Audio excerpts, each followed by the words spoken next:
You're on the Six Screens Telenetwork, earning the reputation of giving all the right ingredients, uninhibited in exposing the hard, cold facts about the Watchtower Society.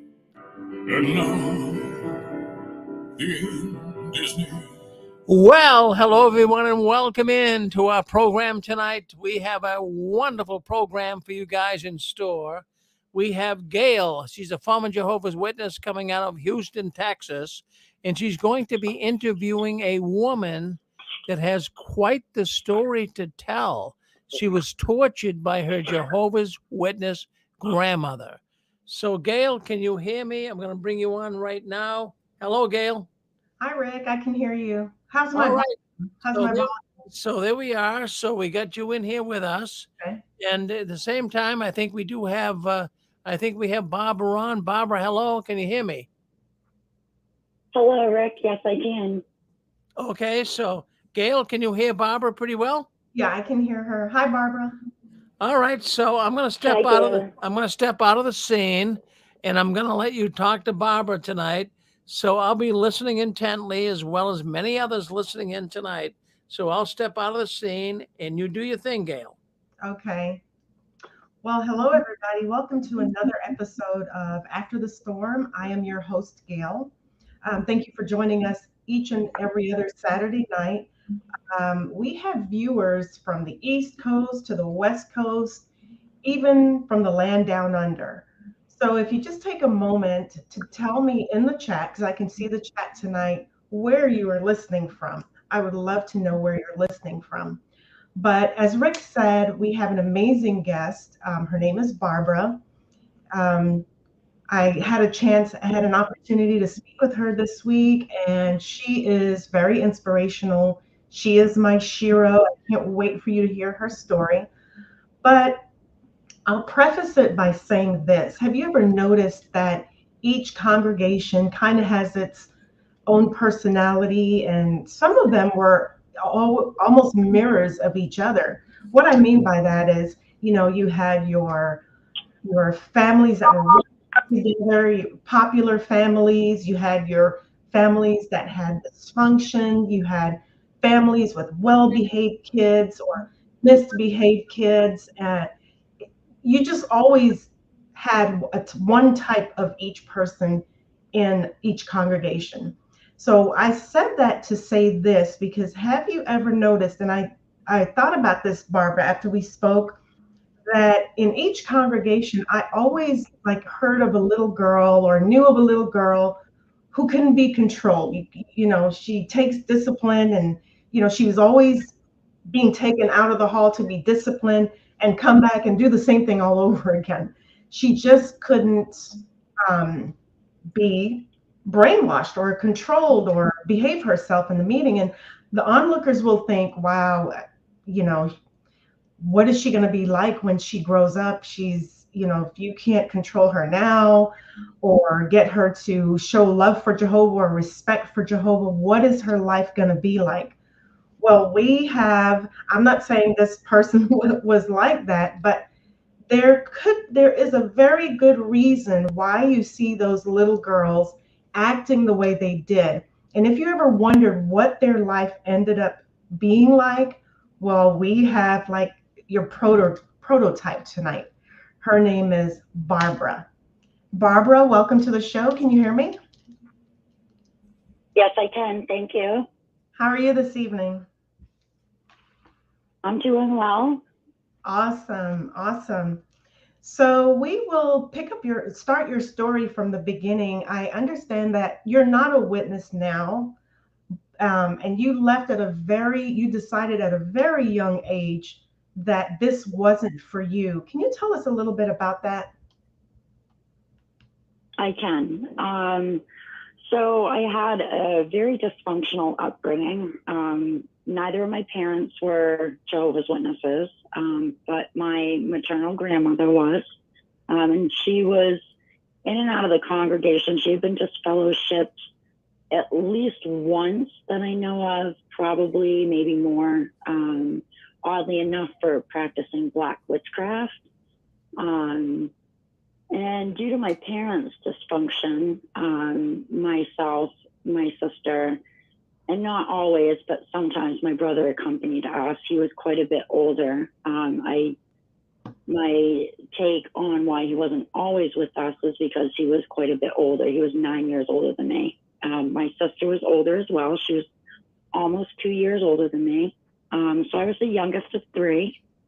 And every time my parents' life crumbled, we were sent to go live with my maternal grandmother, or Nana, as she liked to be called. This woman was very deceptive, very manipulative, and very cruel. She had punishments if you even remotely stepped out of line that could vary from a light punishment would be maybe a beating with a shoe or a whipping with a cord. Those were the... This session is no longer being recorded. What just happened? It happens after 6 hours. The recording stops, so Rick needs to restart the recording. So do you want us to wait, Rick? What's that? I was asking Rick if he wanted us to wait for him to start the recording, because he records the show on the phone line. It's still going on YouTube, so we'll just proceed. It's okay. It's all right. Okay. All right. So some of the lesser punishments, as I was saying, could be whippings or beatings with a shoe, withholding food. I would consider those the less severe punishments. When we get into the more severe punishments, that would range up to and including being put inside of refrigerators, or freezers, I'm sorry, like a stand-up freezer, locked in dog kennels, and that the dog kennels could go on all day, well into the evening, without the plastic tray. She would actually remove the plastic tray that kept you off the wire, being burned with the wood stove. I can recall complaining that her chili was too spicy.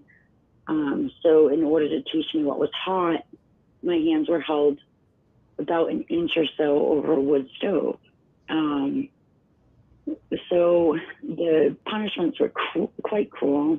She had railroad tie style rafters in her attic that she would make us hang from. And when we couldn't hold on anymore and fell before we were released, we would get cords or whatever was in reach, really, and then put right back up. So your hands would be riddled with the splinters from the railroad ties. So I recall one time she was withholding food from us, and I don't remember why, what me and my sister could have done. My brother wasn't there at this point. A lot of times he wasn't. So my sister was really hungry, and she had made some egg salad, and my sister decided she would take the spoon out of the dirty sink and lick the spoon clean. And when my grandmother had finished eating and brought her dish to the...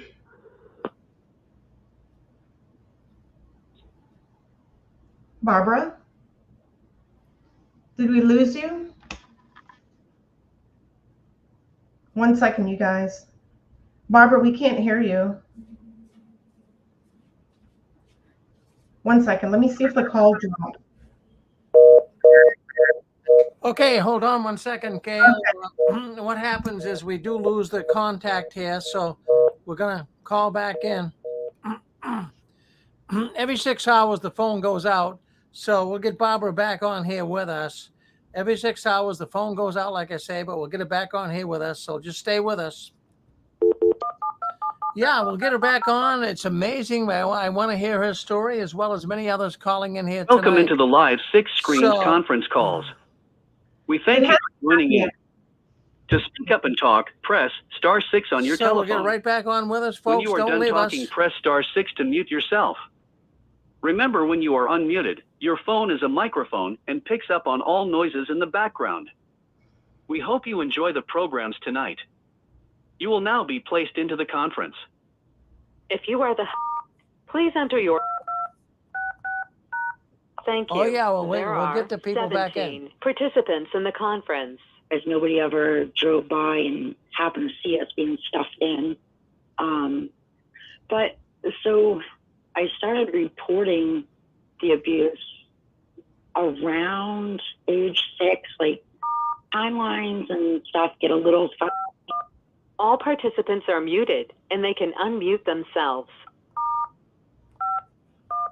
All participants are muted and they can unmute themselves. Barbara, if you I'm can sorry.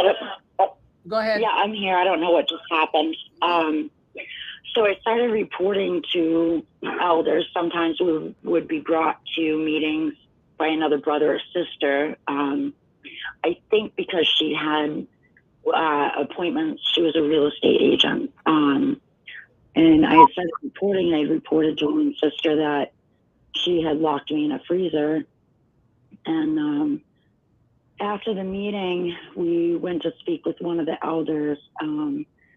Names kind of fade out. I don't know if that's like a PTSD thing or I was just too young to recall names of the people in the congregation. But I can remember he was heavy set and he had a round face and wore glasses, gray hair. The recording has started. And so I reported what she had done and he got really mad. He out and out called me a liar.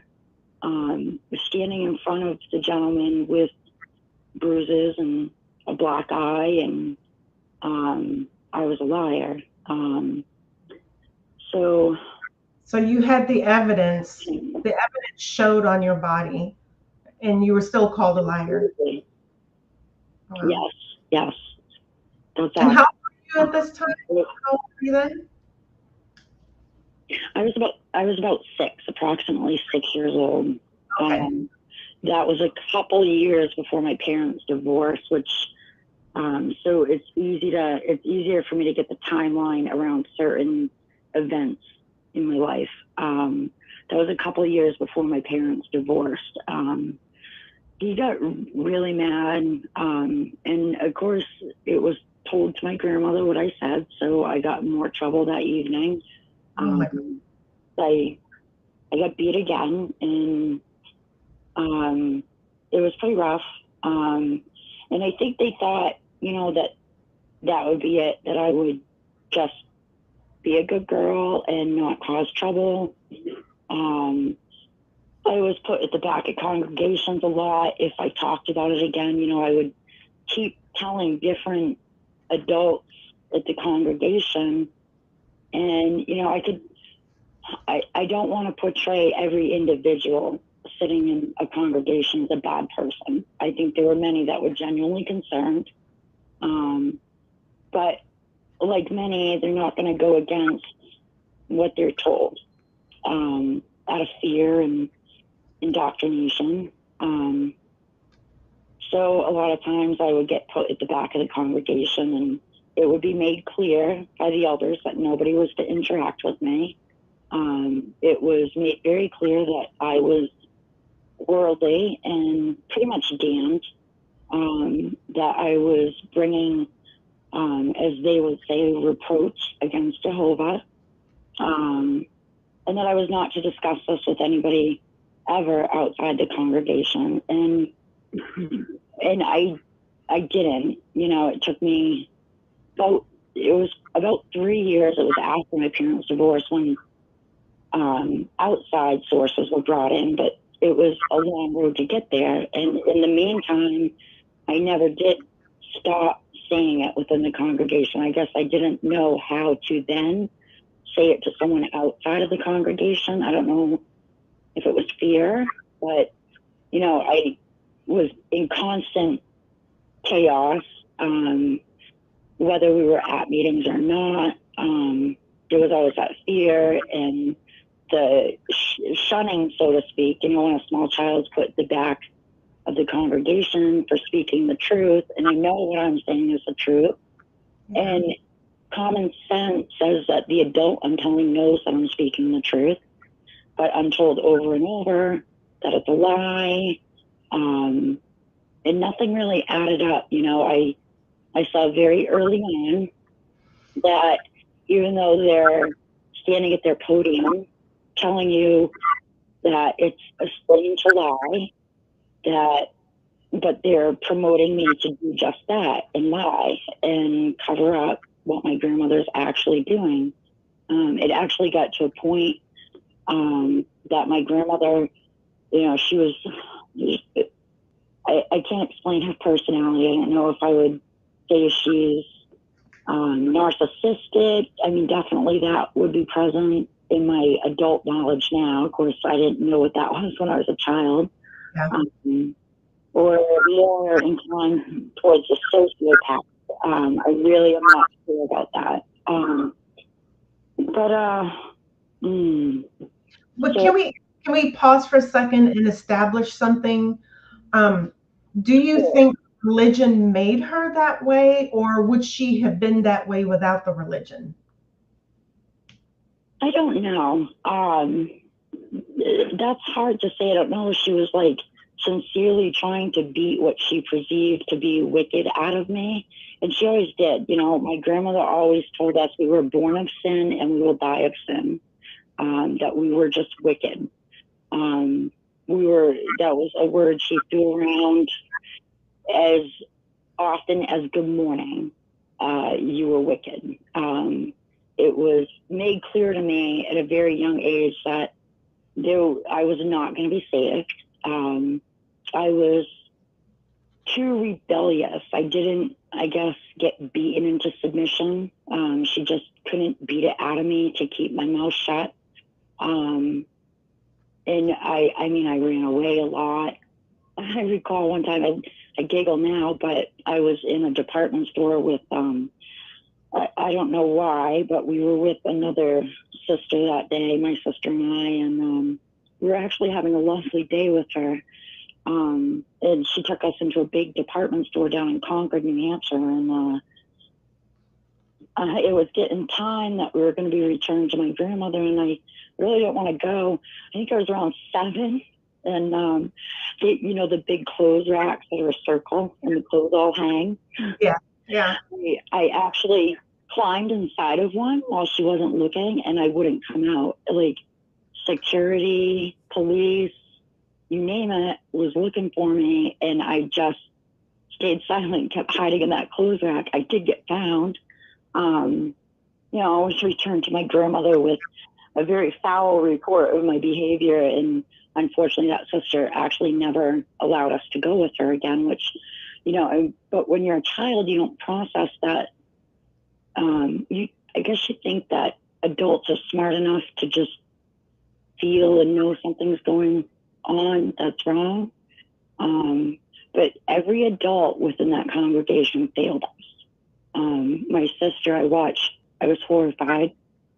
My grandmother used to sell turkeys at Thanksgiving, which is quite odd for a Jehovah's Witness, but I'm not to judge that. So she actually had me and my sister outside, and our duties, I would say probably around the same age, 9, 7, maybe pushing 8 or somewhere in there. She had us outside, and we were to dip the beheaded turkeys into a pot of warm water and pluck the feathers. And my sister, she had a pretty weak stomach, so she became sick. She actually vomited, and it was outside. She didn't vomit on her floor or do it on purpose. But my grandmother snatched her up and started dragging her through raspberry bushes. Wow. My sister. It sounded like everybody had this mindset where you mind your own business and look the other way, and they failed you. And so if you're in this community of people, in the one true religion, if these people can't defend you, if these people are calling liars, then how will the people outside of that community, how would they believe you? Because you said, we talked about your teachers. Did they see anything as well? They had to. I mean, a lot of times she would even in the hot months, she would put us in long pants and long shirts, but that couldn't cover up the bald spots on my head or the marks on my face. The tears in your hands from those rafters. My hands were always tore up. I always have bruises, and there were times that, you pull your sleeves up and you're riddled with bruises. You have a fat lip, or, a bruise on your cheek, a black eye. Your nose had been busted. There's no way that these teachers couldn't look at this little girl sitting at the back of the classroom who was very withdrawn. I was very antisocial. I didn't want to talk to anybody. I didn't make friends or form bonds. That was very hard for me. So there's no way, in my opinion, being an adult now, that you would look at this child at the back of the class and not see something seriously wrong. So, I mean, it just seemed like nobody cared. The people that were supposed to care the most, that stand there and preach about how Christ-like they are and how, they're going to lead you to salvation, but they're literally defending and hiding monsters sitting right next to you, and or you speak out and you're condemned. You're just a bad child. I was just a bad child. Yeah, all I saw was a misbehaved little girl, right? A little girl that was misbehaving, but they never got to the root of why. Why were you hiding from your grandmother? Why did you run away? They didn't get to the root cause of that. No, not at all. I don't think they even wanted to. I was just told that I'm not supposed to say those things about brothers and sisters of the congregation. That this is not, it's not good, and I'm just causing trouble. It just, it was very hard to watch these people stand up there and do all this preaching. At one point, they actually tried to persuade me to lie about my father. My grandmother really had it out for my father. And she called the state and told the state that he was inappropriately touching myself and my sister, which was not true. That was I will say right now, we've all heard the horror stories of the child molesters, and I won't get onto that soapbox. That's a whole, I'm blessed that I didn't experience that as a child. My father never was inappropriate with my sister. Wow. He was actually about my best friend. And she called the state and reported that to the state, and I got picked up and brought to meet with my mother at our then apartment. And I remember they broke out all these dolls, and they're laying these dolls out in front of me, and they're talking to me about good touches and bad touches, and do I know about good touches and bad touches? And of course I do. I knew. The Jehovah's Witnesses, they made that clear, that touching is bad and wrong. And my parents, they always made sure that I knew good touches versus bad touches, even though they would put me in a violent household. So I made it clear that my dad wasn't. And she spoke to the elders about that.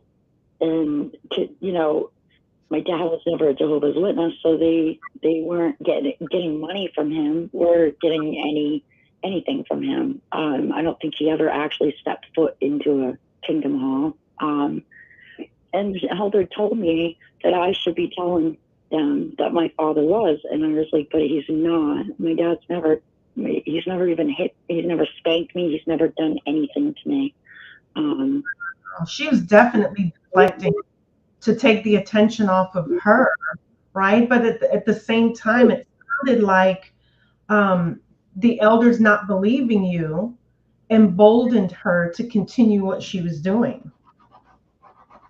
I believe so. I mean, if one elder had maybe said, hey, we think what she's saying is true, and you need to change your ways, maybe she would have, or maybe lessened it so that she wasn't leaving open marks and open wounds.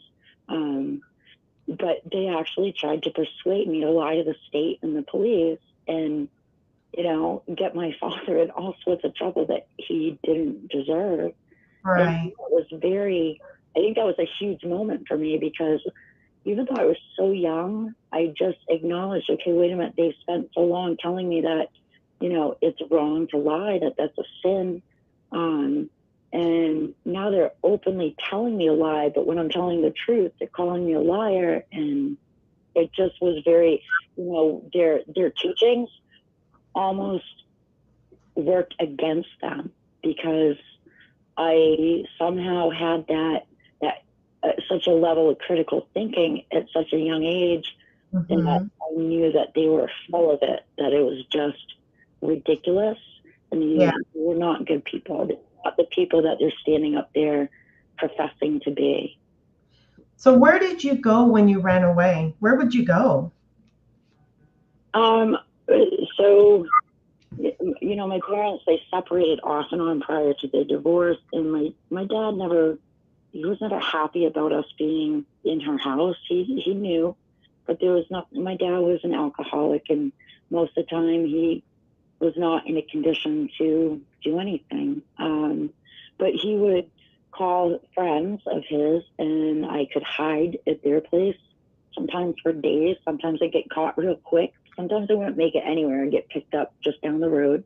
But other times, I think I was gone like around 5 or 6 days maybe once. And I was probably 20 minutes from my 20 minutes from my grandmother's house. And their door got kicked in. I don't know how they found out I was actually there, but sometimes I would find safe haven at one of their houses, or there was other times I couldn't get a hold of my dad, and I would just hide in the woods. I would go deep into the woods. My grandmother had a huge field next to her house, and it was just woods and woods, just for as long as my little legs could go.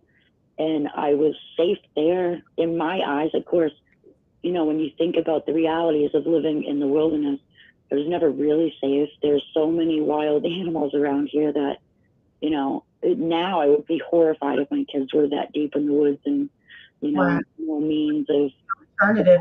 I mean, we have coy dogs, we have bobcats, we have bear.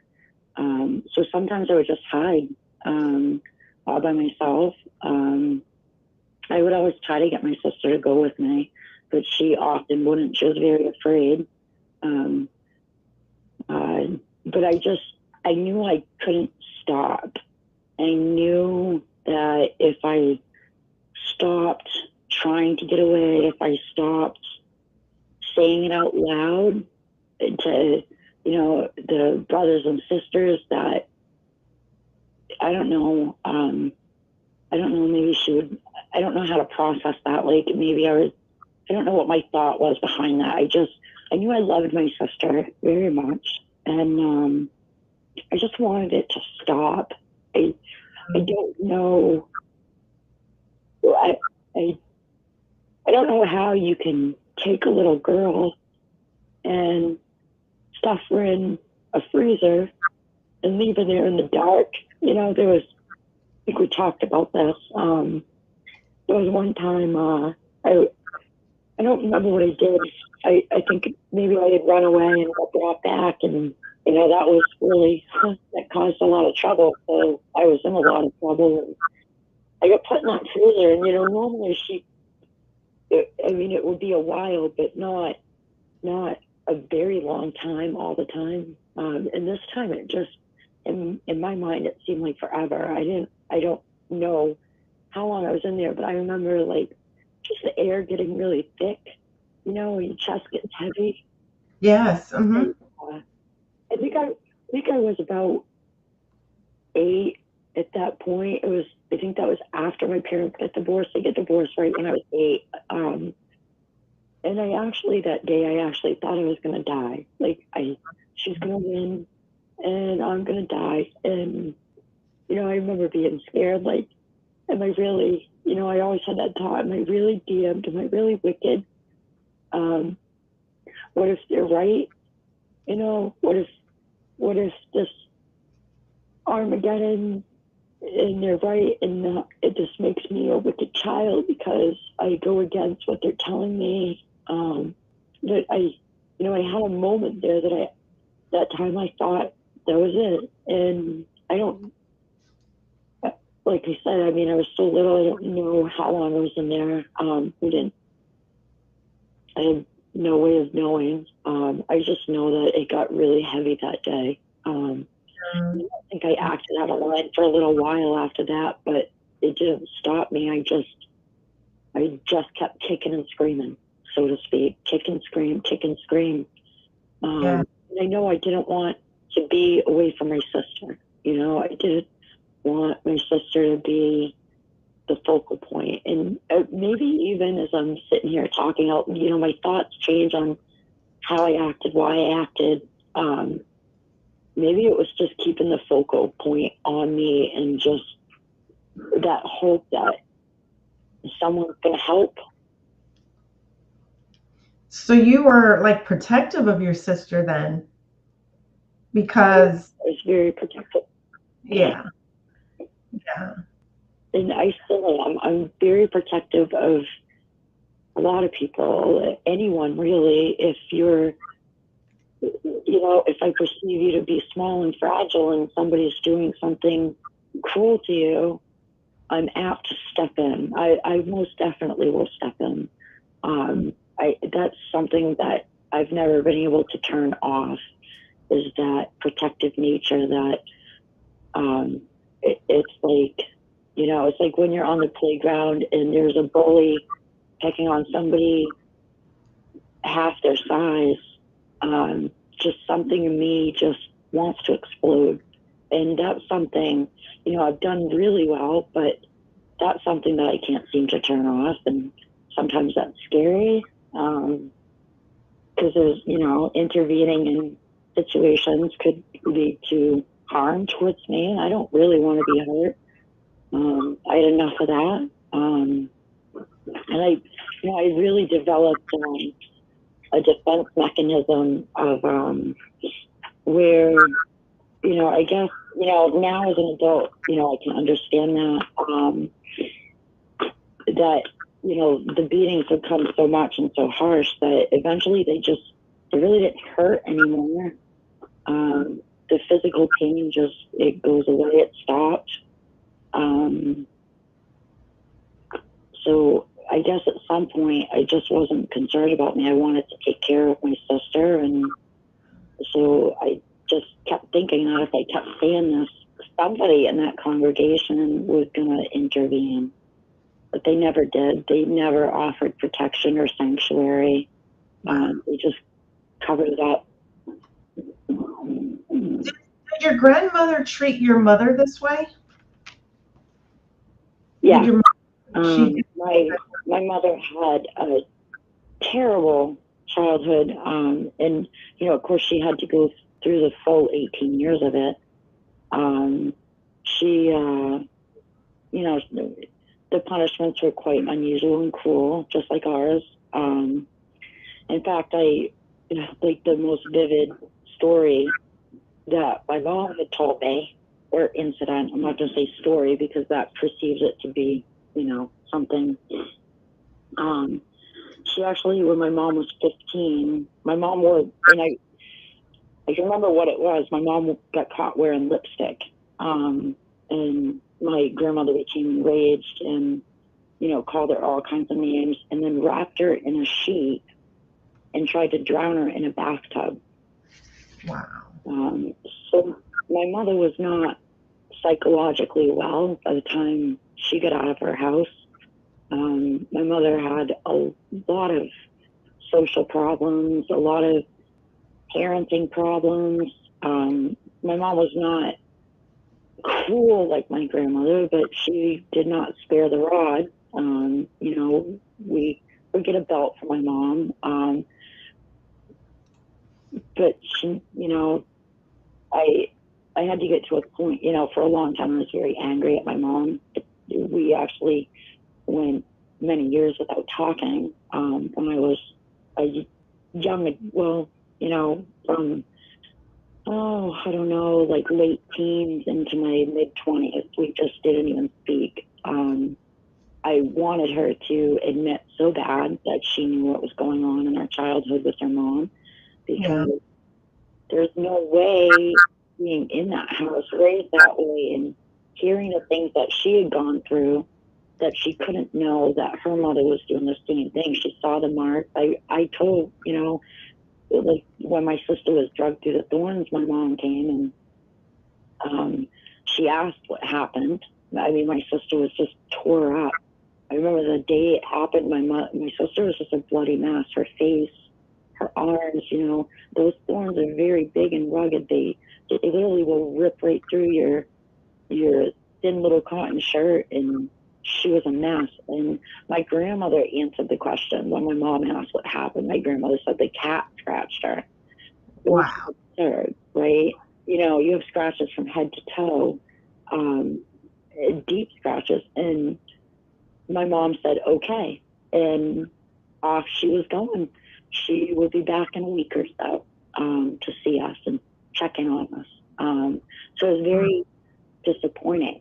And I really wanted that admission to my mom, which I don't know that it really would have done any good. But, you know, and I never really have gotten afraid of your grandmother. She was emotionally distant because she was afraid of her own mom. And because your grandmother is supposed to be like the ultimate nurturer, right? Your mom is your nurturer, but you go to grandma's house to be spoiled or whatever. You didn't get that. No, I have never had a grandparent. And, you know, I mean, she was my grandmother, but I've never had a grandparent. I don't even know what it's like to have a grandparent. My dad's parents had passed away long before I was even a twinkle in his eye. And my mom's biological dad, well, who knows? Because my grandmother was married 7 times by the time I think by the time I was in the picture, she was already with her then husband. And did you say 7? Yep. She beat Elizabeth Taylor? Wow. Yeah, yes, exactly. 7 times. It's absurd. You know, he was there, like he was in the background always, but he was quiet and mousy, and you know, he just did what he was told. She was much older than him. I think there was probably a good 20 years difference in their age. Oh, really? So he was afraid of her too. He was. Yeah. Maybe even more. I'm not exactly sure on that, but I know it's at least 20 years. He was quite a bit younger, but he never, you know, he never put a hand on us. But you know, that doesn't it doesn't resolve him. He never did anything to help, and he covered up and he lied. And these are Jehovah's Witnesses lying directly in front of me. I know what the truth is. Your answer doesn't change the truth. I knew. So, you know, at that point, I knew that these people were no good, and I was never going to be a Jehovah's Witness. In fact, you want to be religion. Right. No, I wouldn't want to be at all. And I can't think of why anybody would want to be, you know, in my young mind then. And I wrote religion off for a long time because of them. Not God or Jesus. Like I never wrote them off. I never hated them, or, you know, like I still, you know, I have my very own deep conviction, but organized religion became a very big problem in my mind. And I decided very young that these people were full of it, and they're going to harbor whatever monster that they deem to, I don't know, put enough money in the basket. the only thing that is logical to me is that they're getting the money from these people, so they don't want them to leave. They don't want to kick them out of the congregation because that's less money in their pocket.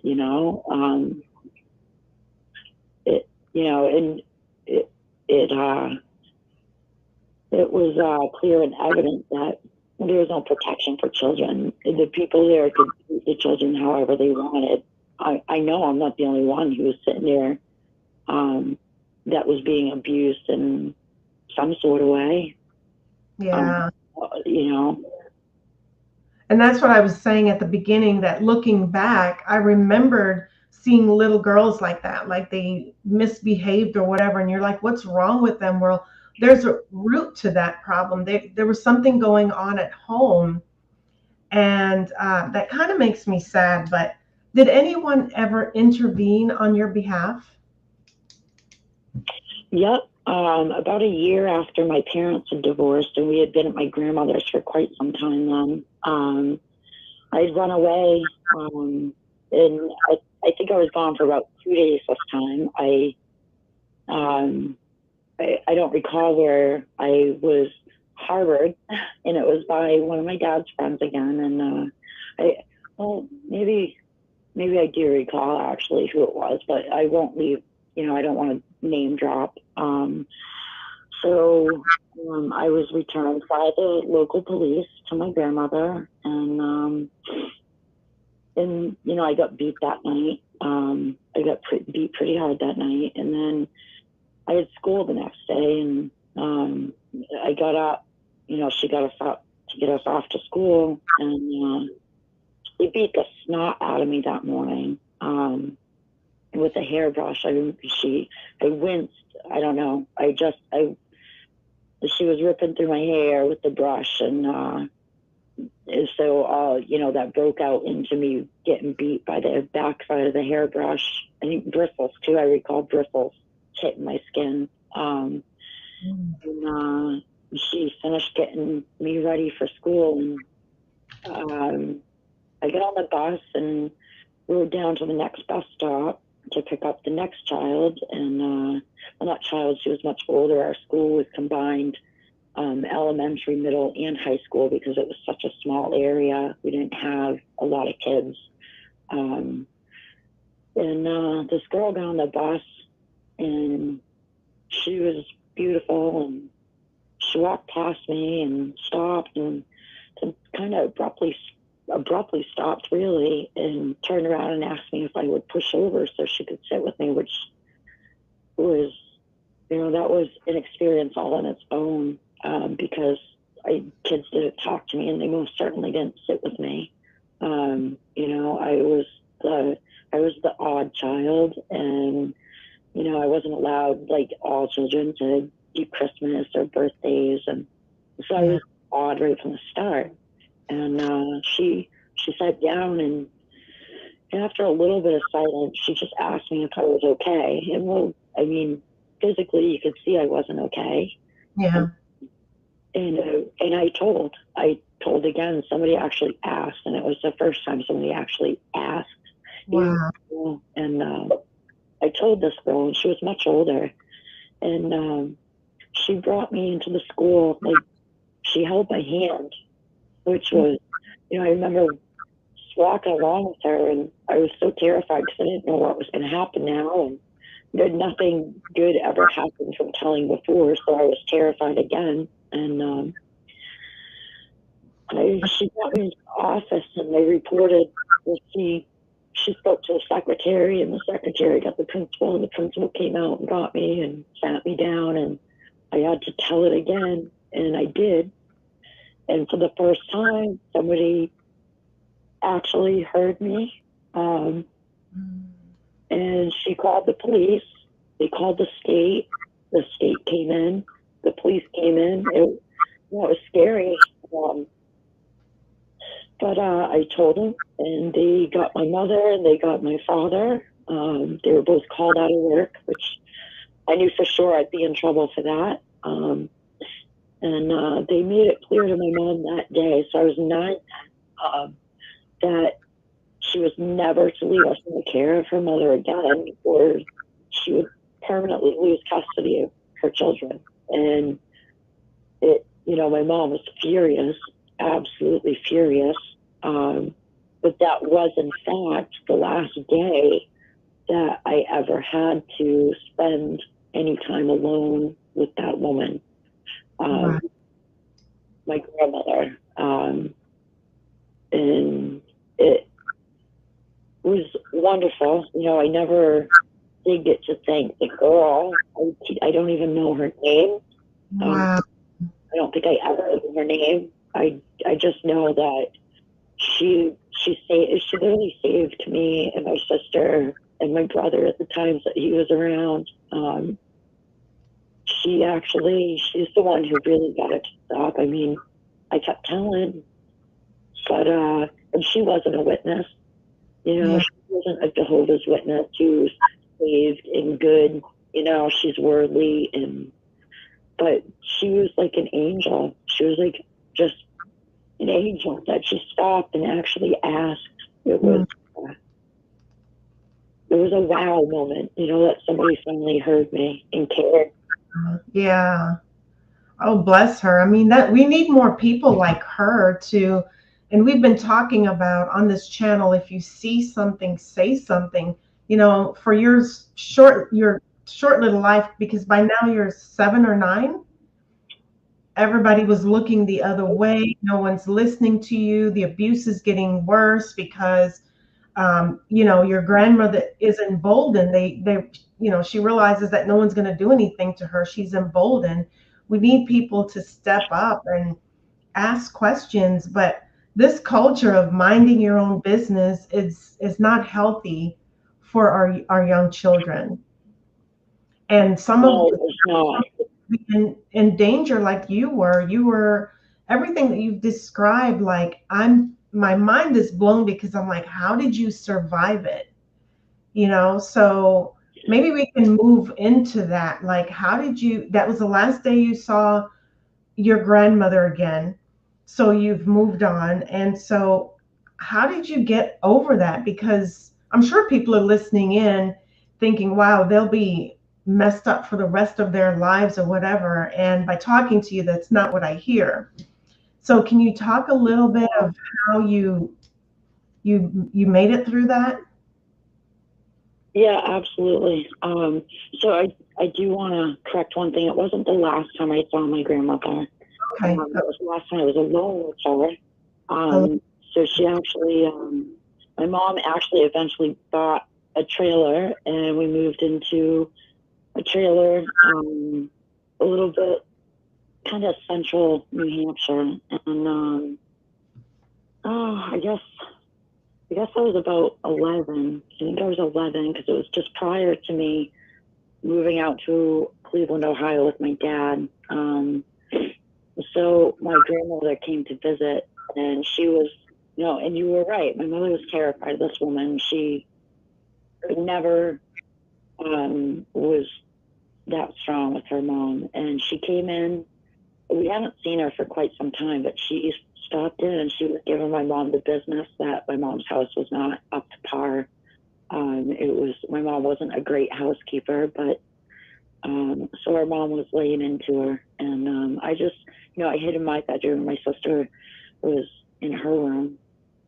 And then she moved on to me, and I was now in trouble in my mom's house with my grandmother because my bed was unmade.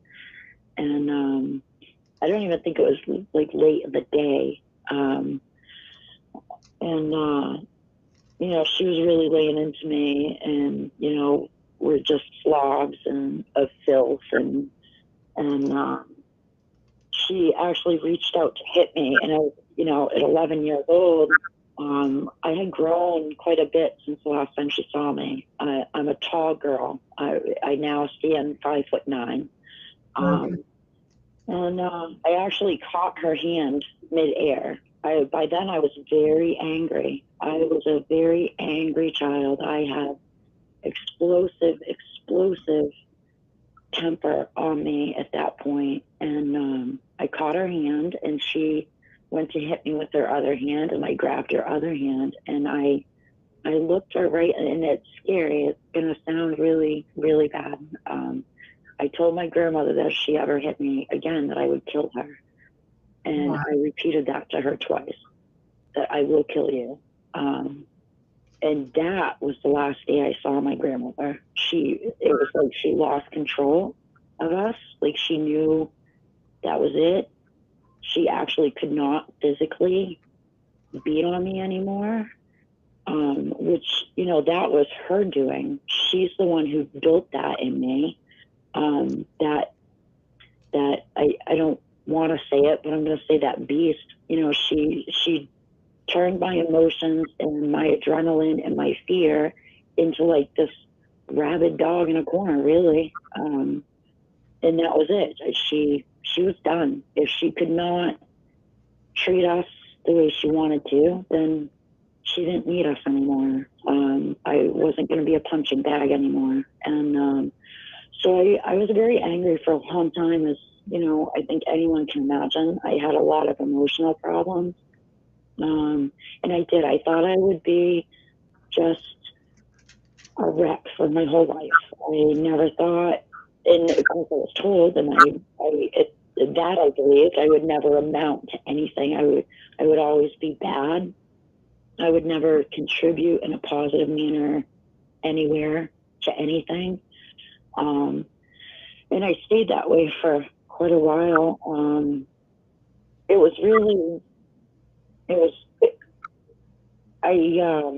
was, you know, the anger, it built, and it just got to a point that I really didn't like myself. And, you know, I would see people that were happy and kind, and I wasn't mean.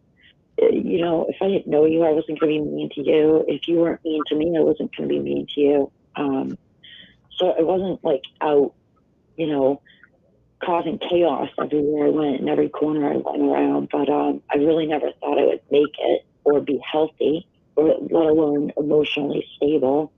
I mean, the thought of that was just absurd to me. But I just didn't like who I was. I wanted to be a normal person. I wanted to feel normal. And I knew I didn't feel normal. And I really had to start getting into, why am I not normal? What makes me not normal? And acknowledging the brutal truth of childhood, not hiding from it, not sweeping it under a rug, bringing it into the forefront of every thought, and acknowledging it, like allowing the acknowledgement to feel how I felt, but trying to gain control of the reaction to the feeling. So I really, you know, I started focusing on my mom a lot. And I really, you know, I didn't want to hate my mom forever. And at that point, I was pretty sure I just hated my mom, and I would always. And so I started looking at, you know, what she went through. You know, I watched a lot of stuff on child abuse and the impacts of, and did a lot of research. And okay, well, now I know why my mom couldn't function. You know, from her mother's house, she got into an abusive marriage, and she spent 36 years of her life getting the crap kicked out of her. I only had to do that for 9 years. And look at what it did to me. So at that point, I could acknowledge why my mom couldn't function, and why she couldn't stand up to her mother. And so I started finding different ways to offer forgiveness for my mom. And that developed into an awareness of my grandmother's actions, and what led to that, where she could actually put her hands on not only her children, but her grandchildren. Yeah. And I don't know what her childhood was like, but I can imagine, you know, I guess I make it out that she must have been wickedly abused, probably worse than I. And so I started trying to find forgiveness towards her. Wow. And I did reach that. I reached that in my late 20s. maybe 30-ish. And I wanted to be a good parent. I had my first daughter at the age of 19. I had been living with her dad for a couple of years. I moved out of my mom's at 17. And we got married and we had another daughter. My mom didn't even know I had a second daughter at that point. It was when she was 3 is when I finally offered my mom forgiveness. And I was like, you don't even have to say that you knew or did anything wrong, but I forgive you. And it escalated from there. And, you know, the more research I did, I developed skills to process what I had been through, what I had experienced, why the Jehovah's Witnesses covered it up the way they did, what they're actually like. You know, I started researching religion a lot and learning the difference between a religion and a cult. And that's when, you know, you realize that they love bomb you like a cult will. They'll make you feel like the most loved person when you first come in, and then they want to separate and segregate you from the loved ones if your loved ones don't want to join. And I found this profound knowledge of all of that. And I wanted to be, you know, like I said, I wanted to be a good mom. I was not going to hurt my kids, and I didn't. There was, you know, I had moments where there were thoughts like, oh, I'm so mad at her. But I just would walk away. I would take a breath, relax my emotions. I just kept educating myself. And that really helped me get through that. And, you know, I found different people that were, you know, I started finding people that were positive and not allowing negative people, negative elements into my life anymore. That became unacceptable for me. I couldn't even. There was no room for anything that brought darkness or shade, so to speak. If it didn't feel positive, then I really wanted nothing to do with it. Yeah. So we have Bob in the comments. He's asking, did it help to forgive your mother? If so, how? But I think you meant your grandmother, right? You were. Well, I forgave them both. So it really did. It gave me this inner peace. And I would never imply that everybody and anybody should forgive such horrors. I'm not going to tell you that if you don't, that you're never going to find inner peace. I can just talk on my experience. But I found that finding a deep, profound understanding of it and the impacts of severe child abuse, acknowledging that and offering forgiveness really did ease my anger. It really kind of squashed my anger. I wasn't angry anymore because I didn't have to hang on to that anger, and I didn't have that hate anymore. And when you let go of hate, that really does something for you. It allows you to be loved, to have secure relationships, to love yourself, and to really just kind of let it go and say, you know what? I got through it and I'm actually okay. My daughters, they're beautiful. They're warm, they're safe. They're not neglected. They're not abused. And you perpetuate that on them. I'm sorry? You didn't perpetuate that behavior on them. So you broke the cycle. Right. I feel like that was like the profound step in my life, that my daughters were not going to feel not normal, that my daughters were not going to wake up hating themselves and hating their lives every day. I didn't want that for them. And that became like that platform of a stepping stone for me to not be cruel to my children and to love them and to take a step forward and then love myself and take a step forward and love my mother again. And it eventually reached a step where I actually, so my grandmother had fled the state to Arizona, and I started calling every Kingdom Hall that I could look up in Arizona until an elder called me back and said, yeah, we have these people that go to this congregation, but they don't have daughters and granddaughters. And I said, well, they do. And I am her granddaughter. And I am calling because, you know, I had some experiences with her that I need to talk to her about. And that was when it was relayed to me. She had actually passed away 2 years before in a car accident. But I was calling her, oddly enough, to just tell her that I forgive her and I let it go.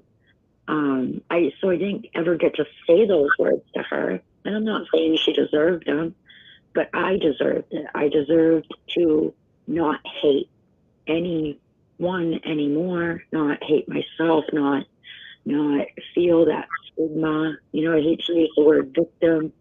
I really don't like to use that, especially when I'm relating to myself.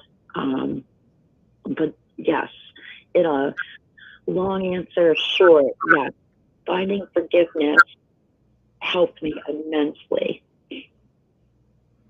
So would you say you're healed from that experience as a little girl? I mean, I just want to go back to the moment. I just see you as a superhero when you grabbed your grandmother's hands at age 11 and you stood up to her. Yeah. That to me was like the turning point for you. You sounded like a superhero in that moment, but yeah. So what was my original question? How did you move on from that in life? Because the woman that I spoke to this week, you know, is inspiring. You're an amazing mom. You have an amazing partner right now. How did you move past this after you forgave her? I allowed myself to feel joy. I really started feeling joy for the first time and experiencing actual love, not indoctrinated love. And if you do everything I say, then I'll love you. I actually started experiencing love in the world amongst worldly people, if you can believe it. People that were supposed to be evil and wicked showed me that they loved their children and they'll tuck them in and be kind, which was something that I didn't know. I mean, you know, right? You see stuff and you're like, wow, I wish that was my life. But if you don't feel that, then you don't actually know what it feels like. And it feels so good. It feels so good to have love, to love yourself and to be loved and to experience the simple joys in life. Yeah. Well, I'm sure that took a lot of work. And I'm sure it's probably highly unusual that we have any 10, 11, or 12-year-olds listening into this conversation. But what would you say to a little child that's going through this experience, or even to an adult that has experienced this? Do you have any words of encouragement for people like that? Absolutely. And you know, I'm not going to profess to be a profound person, but what I would say is don't stop telling. It's okay to say what your abuser is telling you not to say.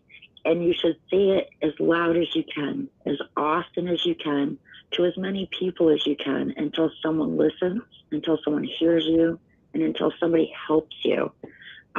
There's help out there. You can help yourself just by doing that. And allow yourself to love yourself. You have to take care of yourself. Don't lay down without a fight. Get up and fight. When they tell you you're being bad for speaking out, speak louder. Speak louder. Don't give up. Absolutely don't give up. And you can feel normal. I have a great life. I really do. I'm stable. I have a great job. I have a great man. We have a beautiful home. We have a happy dog.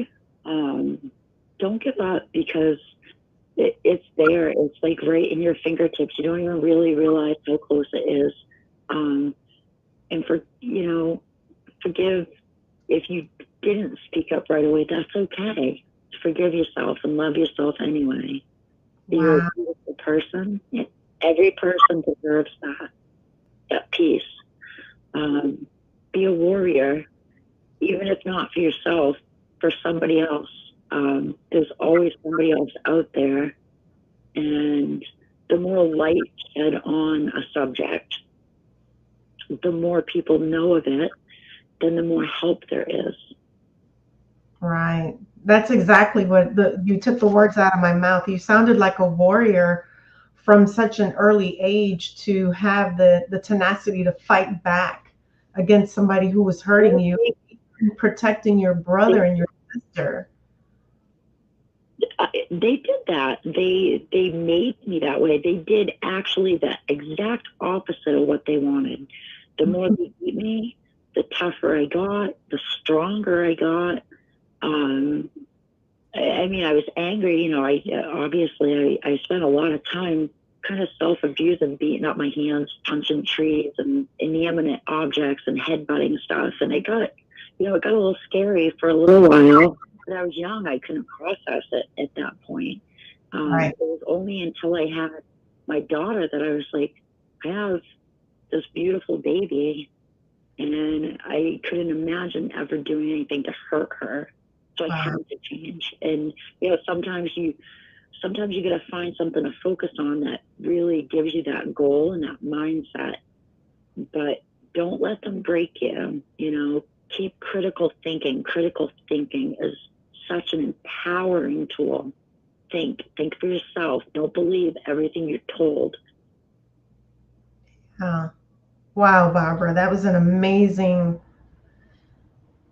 journey. Thank you for taking us through the journey of your life. What I want to do briefly is I want to open the phone lines to anybody who wants to come in and give Barbara any words of encouragement. Let's applaud her for sharing her story, because this was like, 35 years ago or so? Yeah, so I'm 44 now, so yeah. 34 years. And you're okay. Yeah. But it was not okay then. It was not okay then. Right. So if you want to speak up, hit *6. I was going to give the phone number. If you're on YouTube and you want to call in, the number is, because we want to applaud Barbara. I mean, it took a lot of courage to come here and share her story. She was courageous going through that. From age 6 is the earliest you can remember, right? From age 6 to age 12. I think that should be applauded. So if you call in and say something, the phone number is 727-731-6701. Hello? Yes. Hi, this is Brad from Australia. I am Bob Roberts in the YouTube. Hi, Brad. Thank you very much for answering my question, and thank you for your story.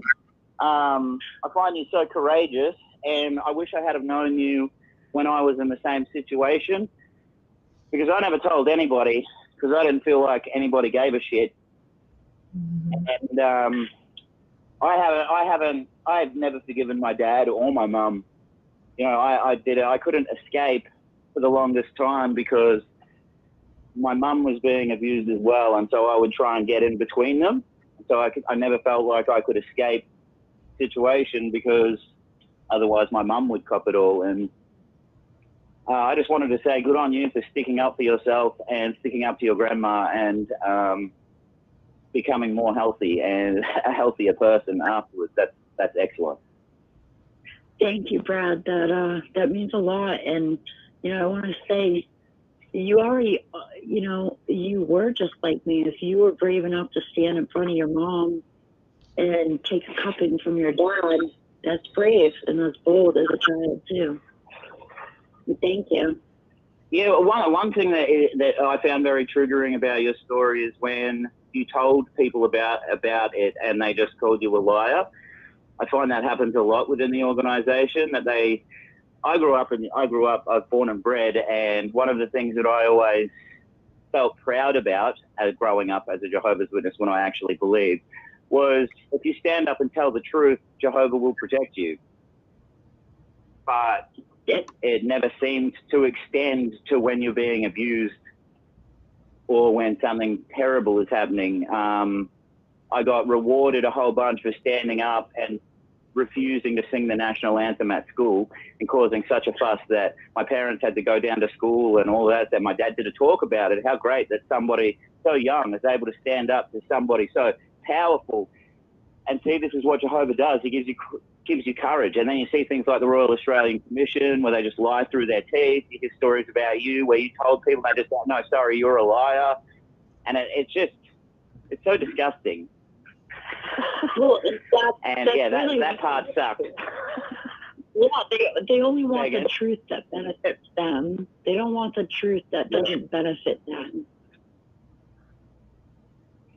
Hello? Yes, hi. Hi, this is David from Virginia.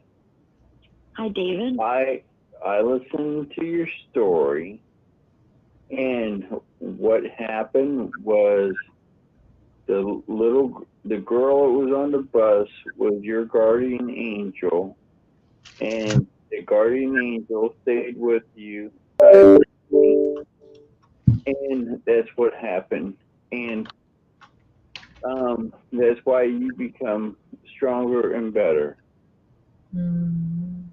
I believe that to be true. I still, even now, I wish I knew how to find her and just hug her.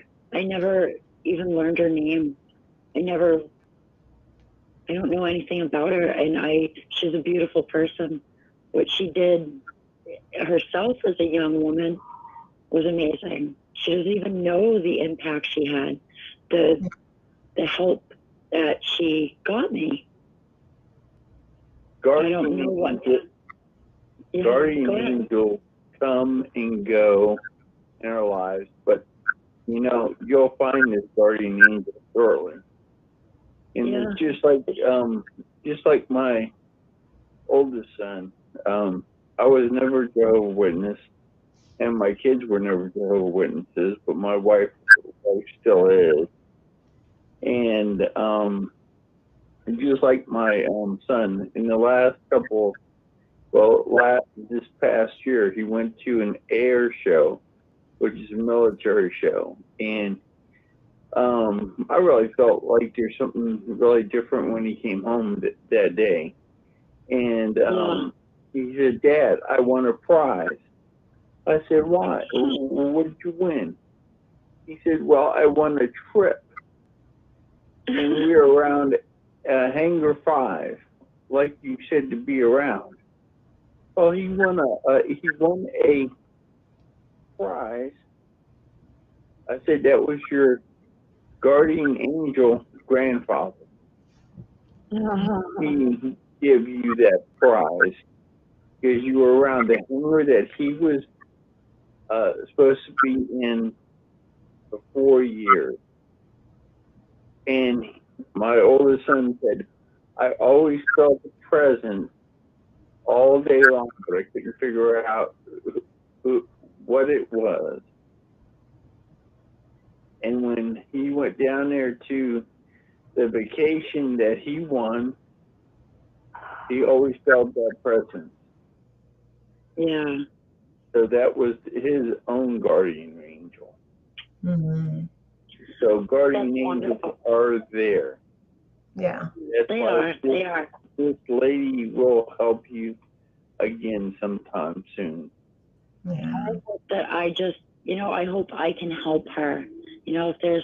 If I ever get the chance to thank her, I think that would be beautiful. I feel like that would be like the wrap of that story, where I get to thank that girl. And you're right. Angels come in all shapes and sizes and walks of life. And I try to extend that and, maybe be an angel in someone else's life. That's the point. Bye.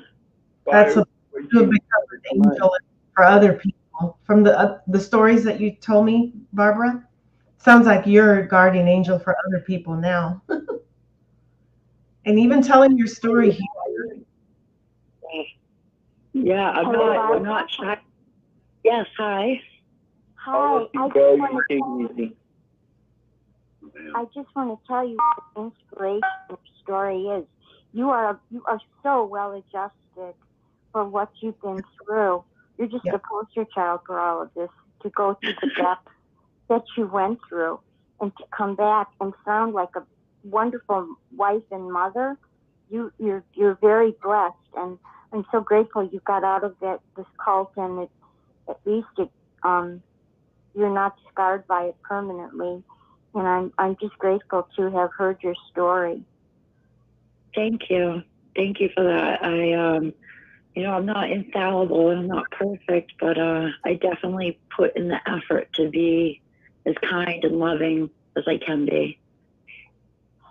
Well, the thing that I admire the most is you were able to forgive your mother, and you even wanted to forgive your grandmother, really, by just wanting to meet her again at a later time. So that's very admirable. I learned that myself, that to forgive those that have harmed us in the past is a way to healing for ourselves, not for them. So yeah, I'm glad you found that out. Thank you. It is hard, but it was worth it. Yeah. Thank you, Susan. Thank you so much, Barbara. We were encouraged by your story. It was a little difficult to hear it sometimes because you can't imagine other people going through this, but it's still happening today. And we want to encourage people, if you see something, say something, because little children should be seen and heard and acknowledged and validated. And I'm glad that you were emboldened to tell your story tonight. And we just want to, I hope we keep in touch, and we'd love to hear more from you.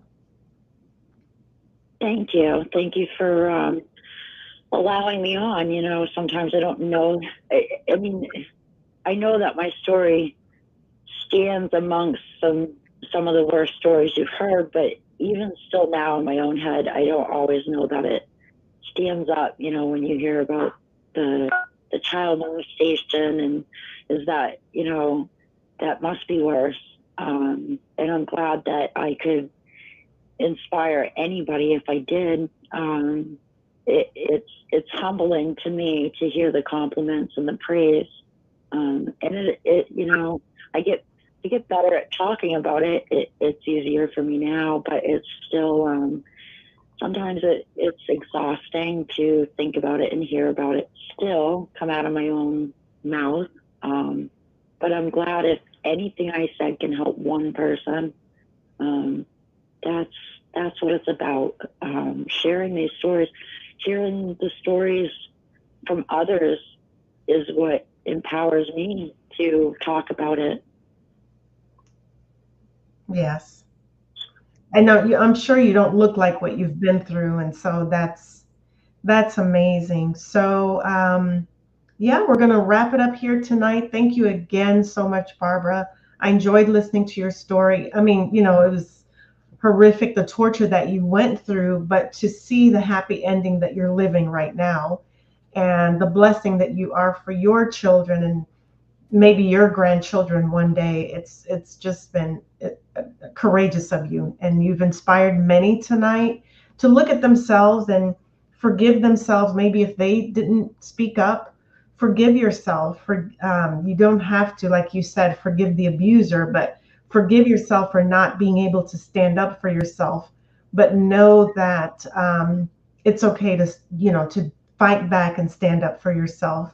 And you are living proof that you can get past this abuse. And so we applaud you. We thank you for sharing. It was very courageous of you to do that. And yeah, that's it. If no one has anything else to say, I appreciate everybody participating in the chat, sharing your stories. We acknowledge you as well. What you went through was not your fault. You didn't deserve it as a little child. And we hope that you will be a guardian angel for somebody else who you see going through that. So yeah, that's it. We will be back in 2 weeks. It will be Christmas Eve, and our special guest that night will be Ryan Coltastic. You don't want to miss it. So thank you for being with us, everybody. We had a good time tonight, and we're going to turn it back over to Rick. Thank you, Barbara. You did I good. just want to say, You did good. I want to say thank you, Gail, and thank you, Rick. You guys are doing wonderful things. In part, you guys are part of why I'm here and why I feel okay and strong enough to publicly speak about this. So you guys keep doing what you're doing because you guys are inspiring me. Wow. Well, thank you. Thank you. And we love you, Barbara. We love you. Just amazing. I've been saying it since we spoke. Like, you're absolutely incredible. So Thank you. You are too. Thank you. all right. Well, yep. Okay. Well, thank you, Gail. Thank you very much for coming on and doing the program tonight. Really appreciate it. And we thank Barbara for coming on and telling her story as well. We appreciate Barbara's story here tonight. Well, thank you everyone for listening in tonight to the Six Screens. Really appreciate your presence and always appreciate you coming in and listening on Saturday night. So let's see what we get going here tonight. Let's make sure we get the wheels of progress moving. So let's just check things out here. Let me see where we are and make sure we're moving in the right direction tonight. Hold on.